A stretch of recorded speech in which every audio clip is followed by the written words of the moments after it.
Senator Cassidy. Hey, thank you, gentlemen, for all that you're doing. I have a couple slides. Can I ask the staff to show the first two slides? So here it shows that we're doing poorly relative to the countries that are doing it best. And you can argue that Taiwan is much smaller than we, but Taipei is a very congested city. So if you consider our cities just a collection of Taipei's, for example, then our Seoul, South Korea's, it would suggest that what we are currently doing is less robust and less, whatever adjective you want to use, than the countries that are doing it best. Could I have the next slide, please? And so this is developed out of a group by Harvard, and just so I can put a plug in it, they will be speaking in a roundtable we have Thursday morning, and you can get details from my office if you wish. But kind of that interplay between collecting, doing the testing, tracing those, compiling your data, knowing where your hotspots are, and then tracing. And everyone on this panel knows that this is how it's done. And you mentioned that you're going to have a strategy that's coming out later on. It does beg the question, why has it been so long? And I'm not accusing, I'm just curious. But this has been developed. You can take the slide down, please. So knowing that you're going to develop this strategy and kind of build upon what Senator Burr mentioned, what is the goal of the strategy? Is the goal of the strategy to achieve suppression? That's number one. And number two, what metrics will you use? And knowing that CDC is the one who really gives guidance to state and local governments, I'm hoping, Dr. Redfield, since I'll direct this to you, that it won't be up for the states and locals to put this plan together, but it'll be the considerable intellectual firepower of the CDC that gives a pretty detailed, if you have this kind of community, this is what you do.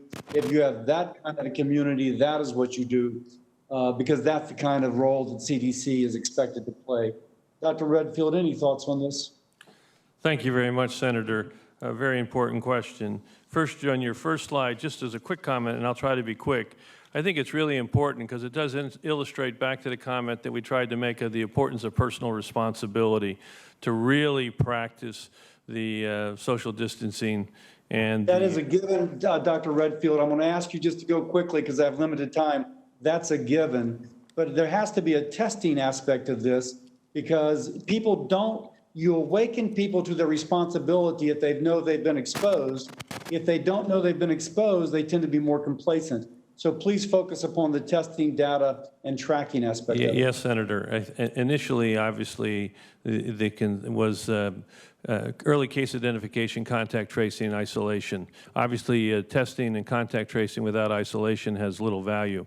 The challenge has been when we learned in March that this virus is significantly asymptomatically transmissible, then therefore requiring alternative strategies. The strategy that we're evaluating now is more of a community-led testing strategy where you go into a broader community and you actually test a wide number of individuals as opposed to... So, but do you have, what metrics are you following, and is there a specific strategy that's going to be given to state and locals as how to implement this? That's very high level. What we need is granularity. That's my question. Yeah, we did the initial strategy, and as I said, we're currently evaluating this community test-led strategy in a number of communities now.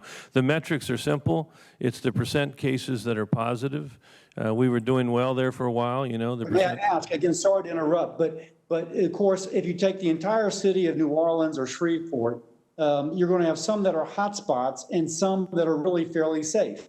And so I'm pointing to the granularity. You know, should it be a census tract? Should it be a hotspot, a building with multifamily housing, et cetera?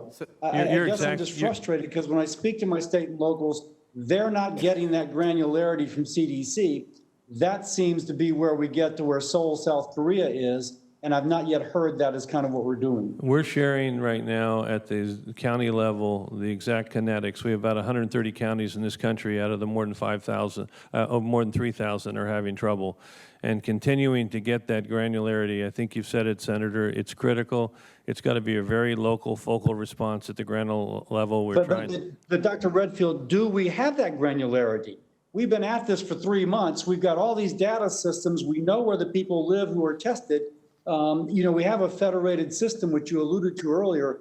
Is the plan coming out tonight, this afternoon, going to implement that granularity? I'm over time, but if you would allow, Mr. Chairman, for an answer, then I'll cease. I apologize for going over. Yeah, my comment would be that's where we're going with that granularity. We appreciate some of the changes in reporting to CDC in terms of testing that Congress recently did. We are now looking at the granular level. We don't disagree with the premise behind you. It's that granular response to control those mini outbreaks, which is going to be fundamental to get this under control. Thank you, Thank you. Senator Cassidy.